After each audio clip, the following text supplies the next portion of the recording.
Good afternoon and welcome to Midday Live from the News Hub here at Adisawe, Kanda. I am Wendy Laya. Headlines for this afternoon.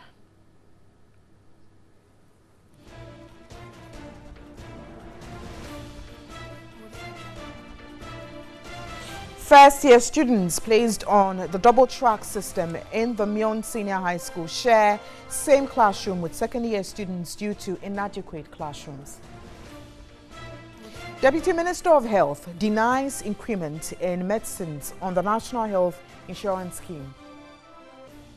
On the firing front, at least 832 people killed in devastating earthquake and tsunami in the Indonesian island of Sulawesi.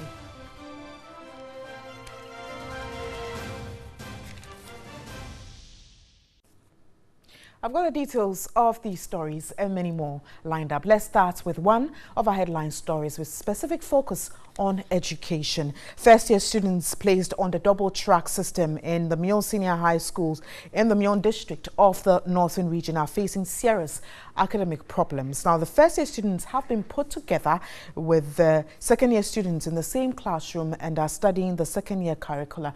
Meanwhile, a completed community senior high school left unoccupied because the contractor has refused to hand over the keys. Here's a report by Eva Atiboka. Students are already struggling with space. Second cycle education started last year in Myon district. 200 students were placed in a 4-room structure at Sang. Already, the 4 classrooms are crowded with 50 students studying in each room. This year, 500 first-year students have been placed in the school under the double-track system. The new students are studying same subjects in same classroom with the second-year students. This is Form 2A, and here we have Form 1s and Form 2s mixed together. This afternoon the subject is economics and the topic is economic systems, but basics of economics being learned here. On the board we only have the definition of economics, which of course the year 2s shouldn't be learning. Economic system is the continuation of the year 2 syllabus, but we have SS1s who have just reported. We are doing this to let them be fully engaged. A few of the first-year students have reported, but there is no space for them. Where to put them is a big problem. So those who have reported, we have asked them to sit among the Form 2 students according to their programs. Being a day school, most students come from far away places and would have to look for accommodation within the community. Meanwhile, a community day school built to accommodate the students is already completed but remains closed. Authorities that have been consulted and they have been told by higher authorities that things are in place in the next few days. Few days when? How soon? How soon, I cannot tell, if I'm to be honest with you. But this block is fully completed to take care of the 400 to 500 students we are expecting under the single track system. What we need now is for the contractor to come back to site quickly and hand over the block for academic work to start. District officials, parents and students want central government to intervene as soon as possible to open up the school for use. So we're still staying in the Myon district, but away from the senior high school education. In 3 weeks after primary schools reopened, parents and pupils of Bundanyili in that very district are yet to know that. Eva Atiboka reports that not a single teacher has been to the school and pupils are idling about in the community. The community is a major foodstuff producer at the outskirts of Myon. Children have passion for school, but the only option is to idle about. The only 3-unit classroom block built to serve them is standing and growing weeds. A local person, Aisha Tushaibu, says she never knew school reopened 3 weeks ago.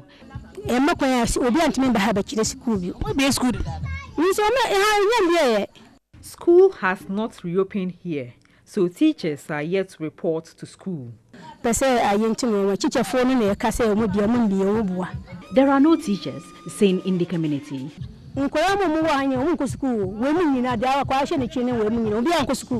Most children are not in school, So for the females, their option is to migrate to the cities for menial jobs, and the next is marriage.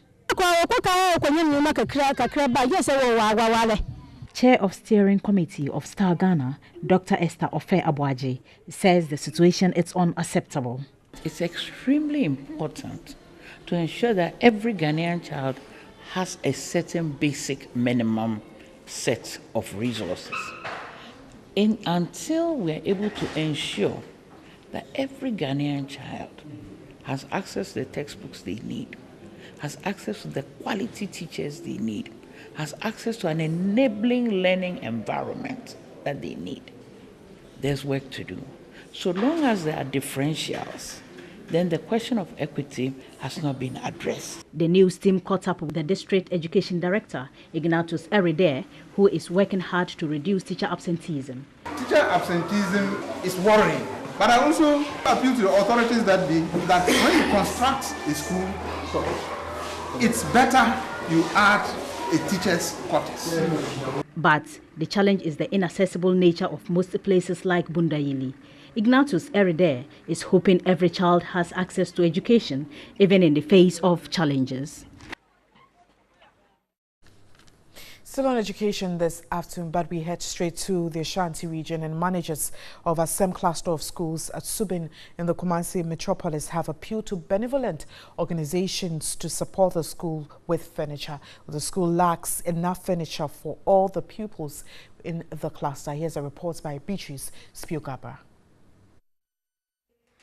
Assam cluster of schools in the Subin constituency boasts of the famous Assam Boys Basic School, which has churned out a number of personalities in the country.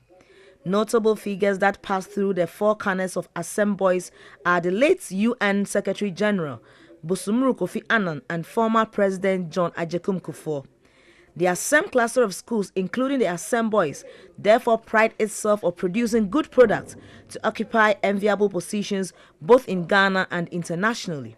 However, over years, the cluster of schools says it deserves attention for the number of good leaders they have produced for the country. Some major challenges facing the cluster of schools are inadequate furniture and fading of the school's painting. Subin Circuit Secretary of Schools pleaded to authorities to therefore provide the schools with furniture and also appeal to all students and benevolent organizations to help in painting the schools to give them facelift. As part of our social responsibility, we decided to donate these exercise books to our younger like kids and brothers and sisters so as to help them in their educational activities. We are presenting 10,000 exercise books to all the schools in the Subin constituency. The Vili Echampon Foundation, in an effort to support education within the Subin constituency, has donated books to the Assam cluster of schools. We hope it will augment the academic performance of Subin Circuit basic schools. We appreciate whatever you've done to us. And we are saying we would like to appeal to other fan clubs to emulate what they've just done. The foundation believes supporting the pupils with the books will help ease some of the burden on their parents and also promote quality education in the constituency. The Vili Echampon Foundation aims to donate 10,000 exercise books to all the public and private basic schools in the Subin constituency in the 2018-2019 academic year. Away from education, the Forestry Commission has begun negotiations with the chiefs of Klagon and its environs to demolish all structures in the areas that had been earmarked for development in the Sakumono Ramsar wetland sites. Now, the Chief Executive, Kojo Owusu Efriye, made this known when he toured the Ramsar sites to see at first hand the level of encroachment on the wetland, and which is also of international importance. Here's a report by Peter Kwadato. The Sakuma Ramsar wetland site, also known as the Sakuma Lagoon, is 1,340 hectares. Hundreds of acres of the once vibrant wetlands have been replaced by endless rows of completed and uncompleted housing structures. The Forestry Commission estimates about 620 acres, including portions of the site cultivated under the Coastal Wetlands Management Project between 1995 and 2000 has been razed down. It goes right up to the under bridge. That is where the boundary of the Ramsar site is. So from the line here, all these structures that you see are all illegal structures. Efforts in recent past to demolish illegal structures were met with stiff resistance from the people. Chief Executive of the Forestry Commission, Kwadwo Uswefriye, was disgusted at the level of encroachment. When I saw the encroachment in Klagon, I thought that was even serious. But what I've seen here, the massive encroachment that we've seen, beggars, disbelief. And so we are going to put our feet down. Kwadwo Uswefriye, however, reiterated his amnesty to encroachers who have completed their houses within the Ramsar enclave. They will have to come to us and then to show us the papers that they have. If they don't have any papers, then we'll have to sit down and then talk about the regularizing the documents and then to let them stay there. The Commission does not intend to build walls, but rather use its rapid response team to police the boundaries.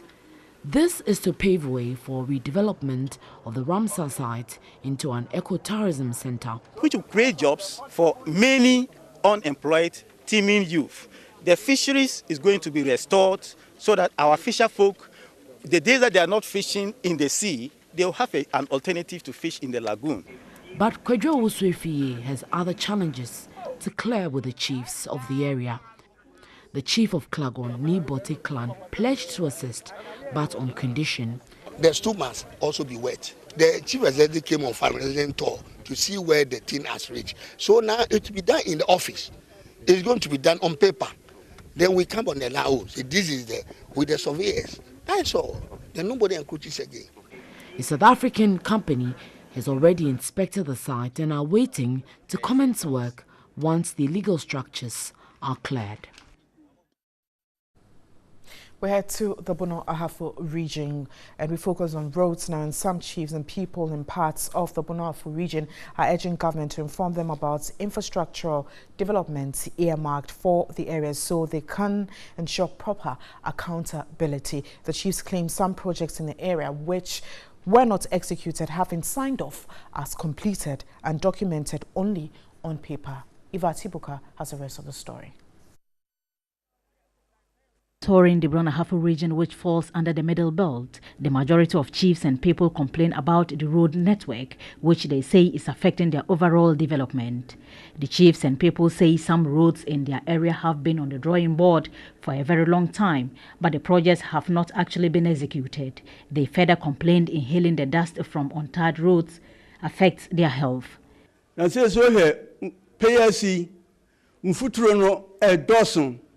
The dust is killing us. Meanwhile, we have no health facility. So, the government should consider tarring our roads for us. Bonyahin Chief Nana Kujo Entwibaziako II claimed some roads in his area have ever been awarded on contract and work never got started. However, what baffles him is how some of those road projects were certified and completed and handed over in books. They said they finished this road. They've tied it on paper, but nothing was done. But this time, I won't agree. After finishing, I will follow up to Accra. Yeah. Whether it's finished or not finished. Before even I was saying, yeah. But the other time did you sign? No, I didn't know anything about it. Major roads linking his traditional area Bonyahin in Bono Ahafo to most parts of the Ashanti region have again been awarded on contract, and Nana Kujo Baziako II says he will keep an eye on progress of work this time. I've seen so many roads. By 6 months' time, then I started me. So when they start, always I'll be following them and know a number of cement they will use.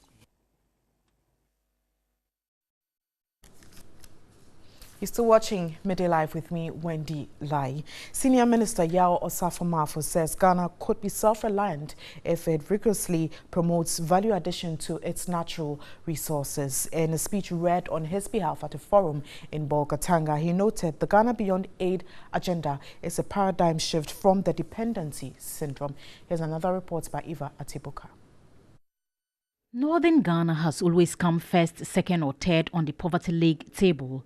The area has a high concentration of non-governmental organizations and development partners operating, yet not much improvement to life it's seen. Economic advisor at UNDP Radhika Lal, relying on several research papers, says poverty rate increased in the area to 67.7% between 2016 and 2018, up from 55% in 2012 and 2013. Radhika Lal recognizes Northern Ghana as rich in natural resources, yet poverty levels are still shooting high. The solutions lie with the people here. And there is no dearth of expertise. So when people say there are human capacity gaps, I do not believe it. I think maybe our institutions are weak. Maybe we don't do things as well as we could.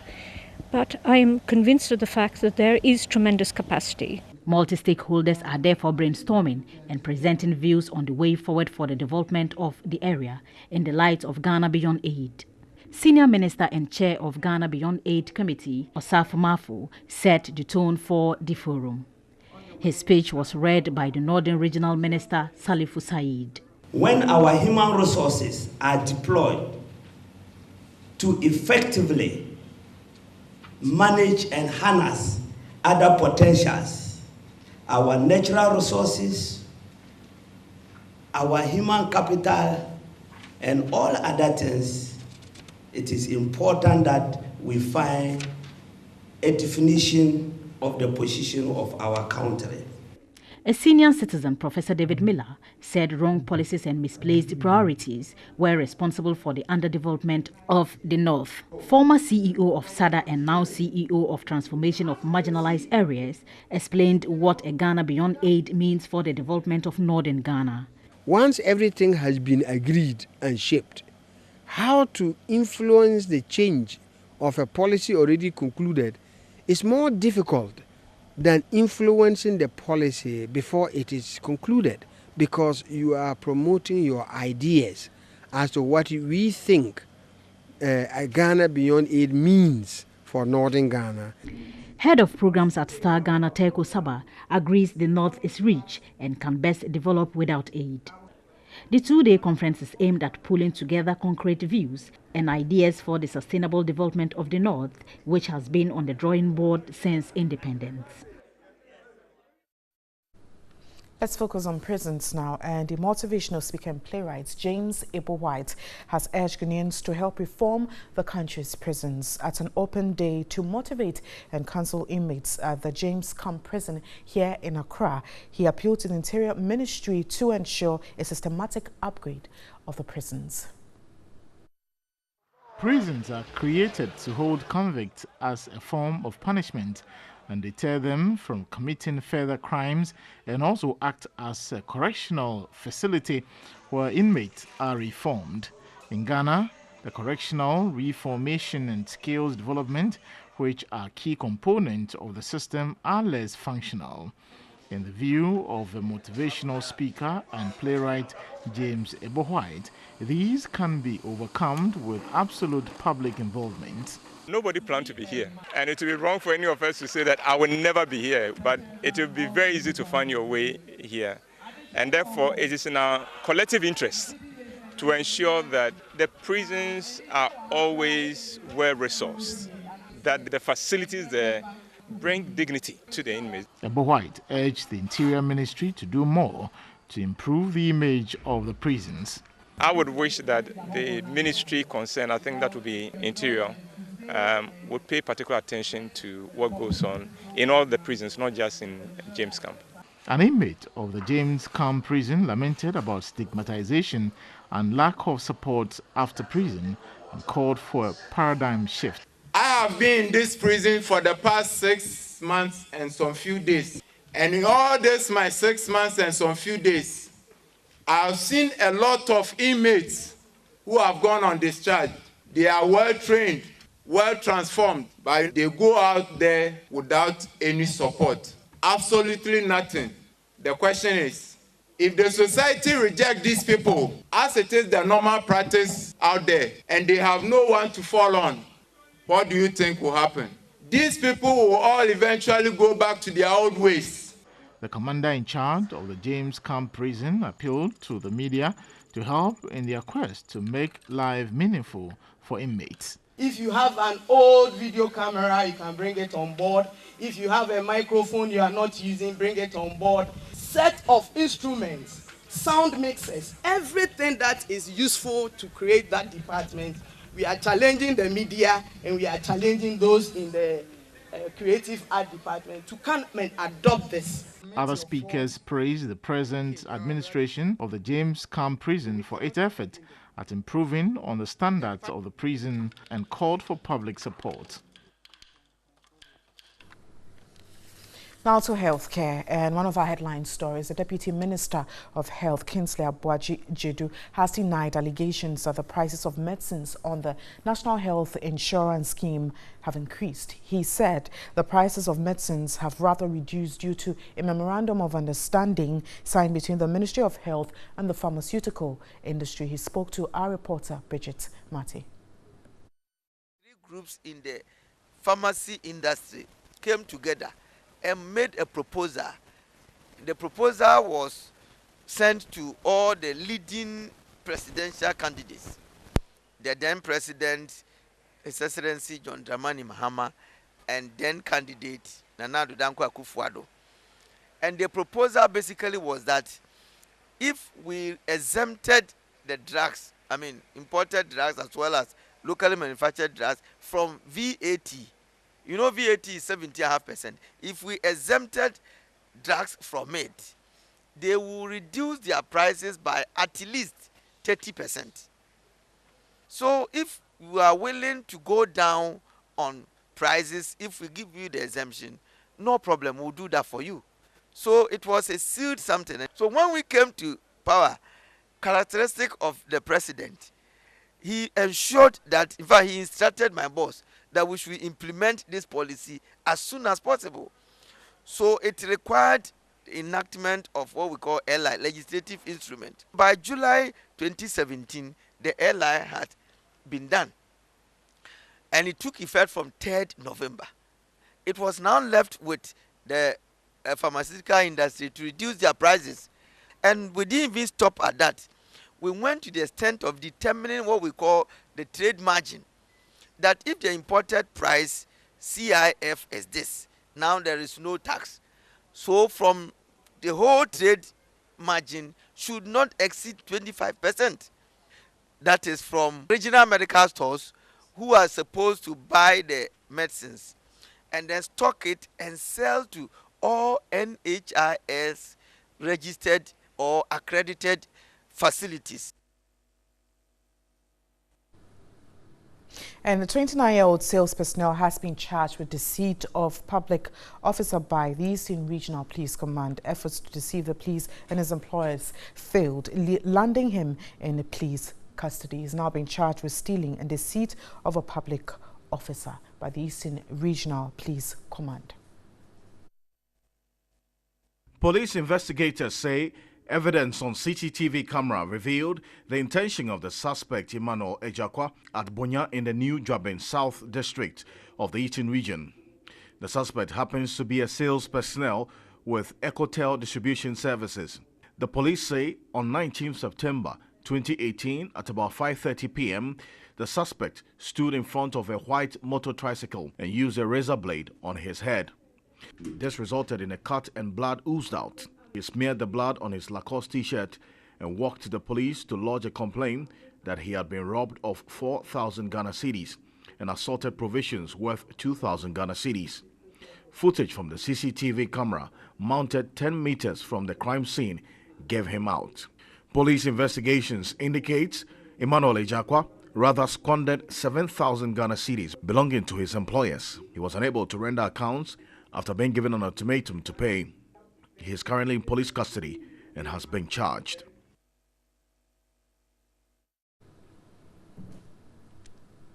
You're still watching Midday Live. Do stay with us.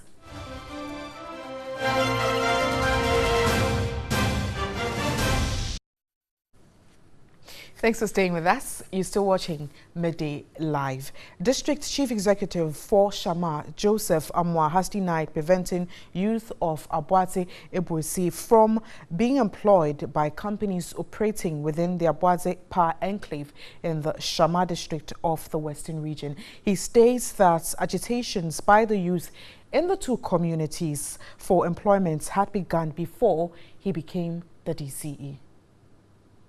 Some youth of the NPP at Abuaze Abuesi had last week at a press conference accused their DCE Joseph Amwa of frustrating their efforts at gaining employment with Amandi and Medka, both of which are operating within the Abuaze Power Enclave. However, in a counter press conference, DCE Joseph Amwa explains both Amandi and Medka were established years before he came into office. He adds that the youth have been agitating for jobs ever since the two companies started their operations. According to him, employment figures at the two companies show more than 50% of their workforce come from Abuaze Abuesi. According to the data submitted by the company, as at 28 August 2018, Amandi and its subcontractors have employed 1,509 Ghanaians, out of which 502 are from Abuaze and surrounding communities. He also describes as false claims by the youth that he has abandoned all projects at Abuaze Abuesi. Rehabilitation of Islamic primary schools at Abuaze completed. Rehabilitation of DA primary school at Abuaze completed. Construction of 3 classroom block at Abuesi Methodist School, 90% completed. Expansion of school feeding program to Abuaze DA Primary School. Supply of dual desk to Abuesi Methodist JHS. Supply of dual desk to Abuesi DA School. A lot of students from the communities of Abuaze and Abuesi have been supported and continue to receive funds to pay their fees, both at the secondary and tertiary levels. Vice President of Imani Ghana, Kofi Bentil, says the current stability in electricity supply is sustainable. He noted a return to Dumso will mean a failure of managers of the country's energy system. Currently, Ghana has in excess of 4,000 megawatts of installed generation capacity. At peak demand, the country utilizes about 2,200 megawatts, but the actual generation average is 2,400 megawatts. On the sidelines of a joint seminar by Imani Ghana and OCP Policy Center on energy strategies in Africa, identifying the challenges and addressing the priorities, Kofi Bentil underscored the challenges in translating installed capacity into generation and supply. We as a country have not done very well in terms of the kinds of power purchase agreements we've signed. We've saddled ourselves with too many power purchase agreements which we can't afford. Because of that, it seems like we have overgeneration, but we really don't have overgeneration. This is also where the solar and other renewable sources can come in, because even though the initial cost may be high, over time you realize that it pays for itself and is really not as expensive as the ones that we get into the thermal and other sources. There have been concerns that the country could experience another power crisis due to financial challenges. Vice President of Imani, Kofi Bentil, is of the view the current stability in electricity supply is sustainable. It depends on the people who run our energy systems. Now, it is not magic, it's not rocket science, it's not things that are beyond human beings to do. It's a matter of engineering and finances. So if the people in charge of our energy systems are able to do the right things, there is no reason why we should go back to Dumso. And if we go back to Dumso, it's because of a failure of leadership.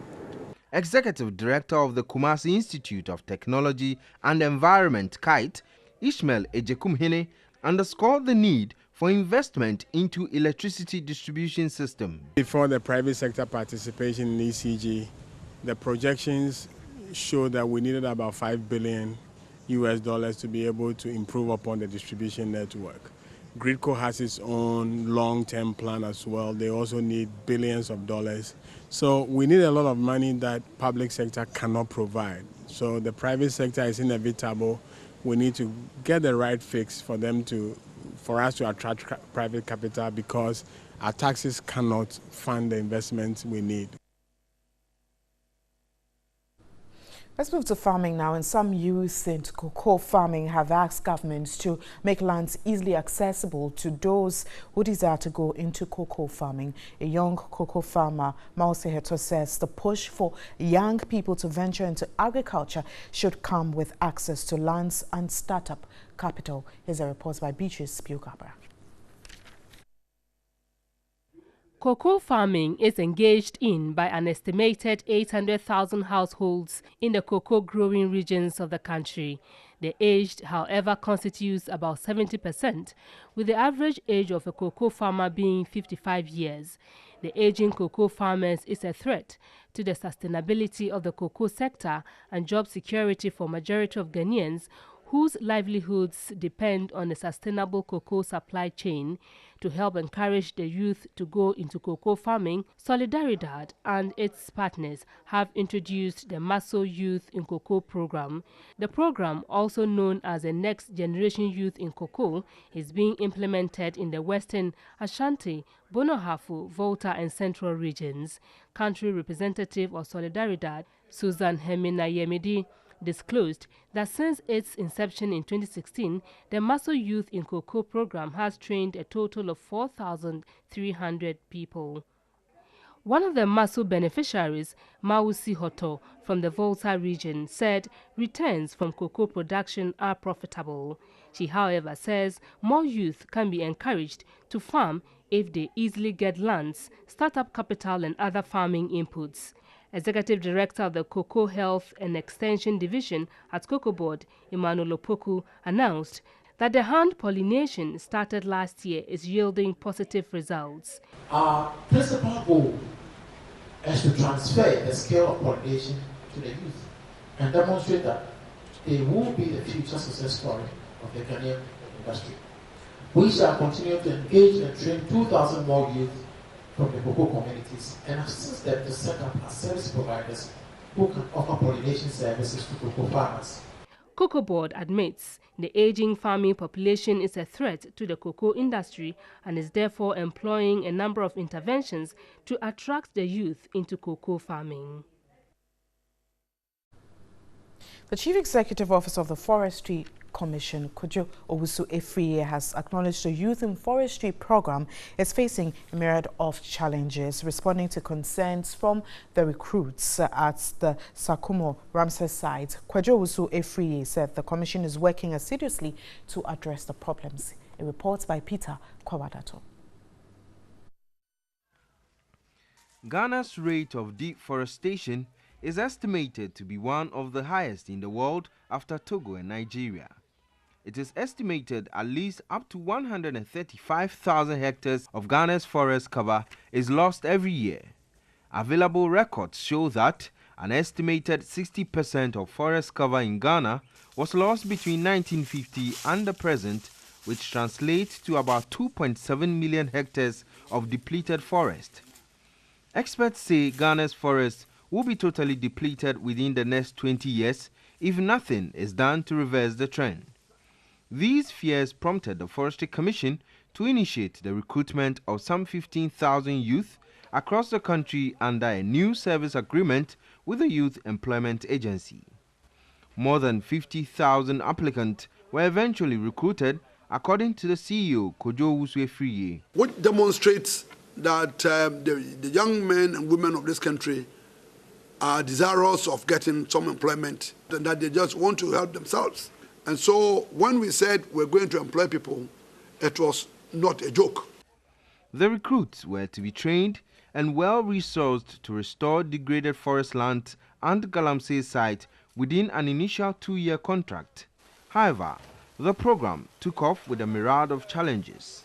The recruits contend that most of the promises made to them have not been fulfilled. Sometimes we have to go to an extent of contributing from our own pockets to cater for some of these logistics, namely watering cans and all those stuff. We have quicksands and very slippery banks. So usually people, there are occasions that one or two people fell and even twisted their arms. The group again complained of challenges with their allowance and security. We come here sometimes, we are under serious threat. The other time, we just need to speak Hausa and other languages, because if you don't express yourself in those languages, you are in trouble. There was a review in the allowances. What happened was we saw it on social media. Very bad. Before we were informed from the officers. It is not professional. It can't be done anywhere. Chief Executive of the Forestry Commission, Kojo Usue-Friye, acknowledged there are challenges. We commend them for the job that they are doing. But if they have challenges, and I believe that they do, we are going to ensure that the challenges are addressed. You don't send an army to war and tie their hands at their backs. We'll give them what it takes for them to work. They are doing a very good job. He urged all to support the project since it is pivotal to the survival of degraded forest cover and the future of the entire nation. Former Metropolitan Archbishop of Kumasi, Peter Kwesi Sapong, has described same-sex marriage as an abomination to the church, and the church should campaign against it. He said the practice should be fought alongside with other ills of society such as rape, violence, poverty and diseases. The Bishop Emeritus, Peter Kwesi Sapong, was speaking at the launch of the 50th anniversary of the Noble Order of the Ladies of Marshall of the Catholic Church in Kumasi. He said it is the duty of the Church to cater for human life through the administration of holy sacraments. He therefore charged the Church to help fight against legalizing same-sex marriage. Ghana now is imitating godless societies all over the world, in which the idea of the family is lost. What is happening now? Abomination. Two men with the same sexual organs marry. Two women with the same sexual organ, they use that to marry. Find out what you as a society can do about this sort of thing. A former marshal of the Catholic Church, Professor Bruce Banong Yakubu, said some social issues affecting the country, particularly the youth, must be tackled head-on. How are we faring in relation to how we are bringing up our children? And so you see children who are just growing. Some of them go to school with the intention of making money or being big or grand in their attitudes and behaviors, and at the end of the day it's translated to what we have today, that people, a child who's scrolling would like to either be a politician because he believes that it is politics that he can claw. The love that we used to have among us, each other and for each other, is eroding. The Grand Lady, Grace Budu Smith, reiterated their commitment to charity work. Now to healthcare. The Pharmacy Council of Ghana has urged the public to buy drugs only from licensed pharmacists and chemical sellers to ensure better patient outcomes and reduce the morbidity from medication errors. Data from the World Health Organization indicates that more than 50% of all medicines are prescribed, dispensed and sold inappropriately.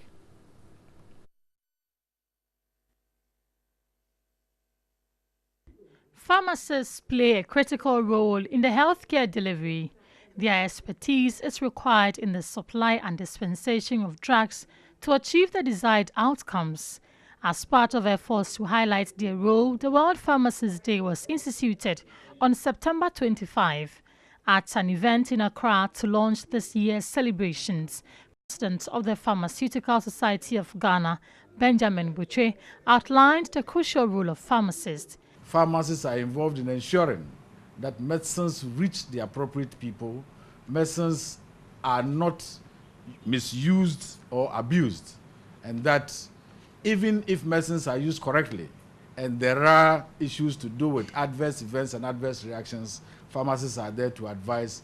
Deputy Registrar in charge of operations at the Pharmacy Council, Daniel Amenindankwa, called for more stringent measures to help control unauthorized sale of drugs. As a regulator alone, I cannot even arrest an individual who is holding medicines. It has to be with a police. And how do you get a police officer with you every time you are stepping out?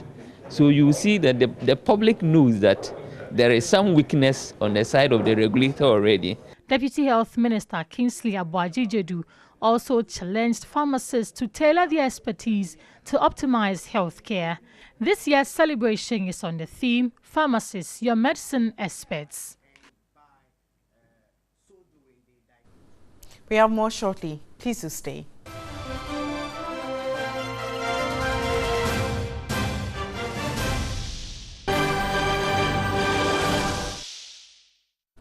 So our international headline story, and at least 832 people were killed in the devastating earthquake and tsunami that hit the Indonesian island of Sulawesi. And the National Disaster Agency has said it added that the affected area was bigger than initially thought. Many people were reported trapped in the rubble of buildings that collapsed on Friday's 7.5 magnitude earthquake, the agency spokesperson said. The quake triggered tsunami waves as high as 6 meters, 20 feet. He added rescuers have been digging by hand in the frantic search for survivors in the city of Palu.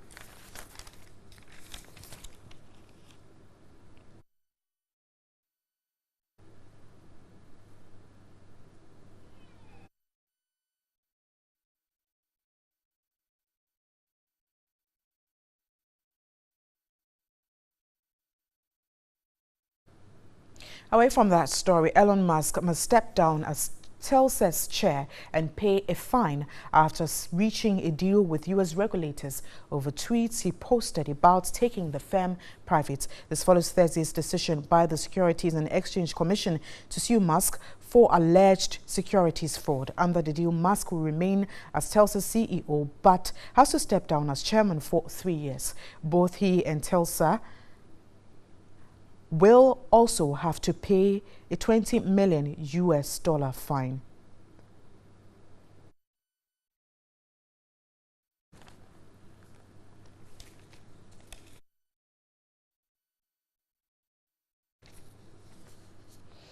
We now go for some entertainment news.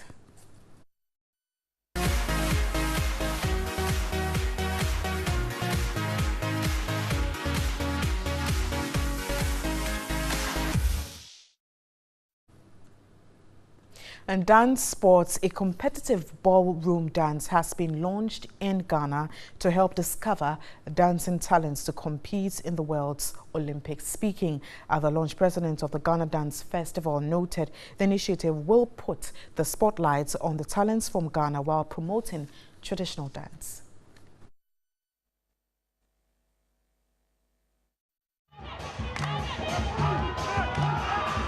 Recognized by International Olympic Committee in 1997, dance sports is yet to be included as an official event at the Olympics, but it appears the road to Olympic gold for dance sports is paved.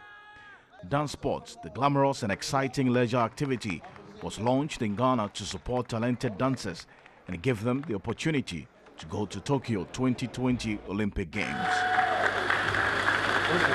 So Dance Sports Ghana is actually here, and our mission is to promote the sports of dance. Our purpose is to be able to churn out the best talents we can find in this country and give them the platform for them to be able to express their talents locally and internationally. Competitions in Africa and in the rest of the world, and ultimately in the Olympics. The night brought together 16 dance groups for a 3-round dance challenge. Contestants came with their A game, treating patrons to the best traditional dances and some amazing Afro-Latin dance moves.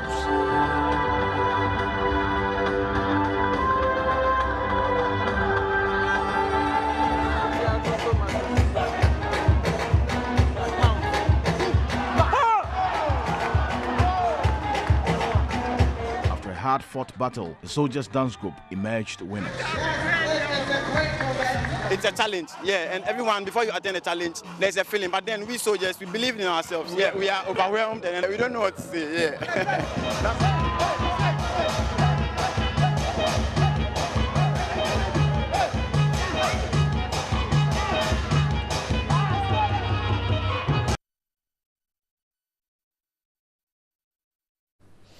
And to some news that made round all across the globe has to do with one of our very own DJ Switch. The award-winning disc jockey DJ Switch has arrived in Ghana after attending the Gates Foundation's Goalkeepers 2018 event. Born Erica Tando, DJ Switch has in the past few days made the headlines for her impressive exploits. The DJ prodigy and entertainer was a proud guest at the 2018 Goalkeepers meeting, an event that discussed world issues. The talent from Dadieso became the talk of town after opening the Bill and Melinda Gates Foundation's annual Goalkeepers event as the warm-up act to French President Emmanuel Macron. The exploits of the gifted DJ also caught many spellbound. Supermodel Naomi Campbell and wife of Bill Gates, Melinda Gates, who enjoyed DJ Switch's talent, were seen posing for the camera with the DJ prodigy. After wowing world leaders at the Global Awards ceremony, DJ Switch touched down in Ghana on Saturday morning. Many have congratulated the winner of Talented Kids Season 8 for mastery on the turntable, total confidence, and for making Ghana proud.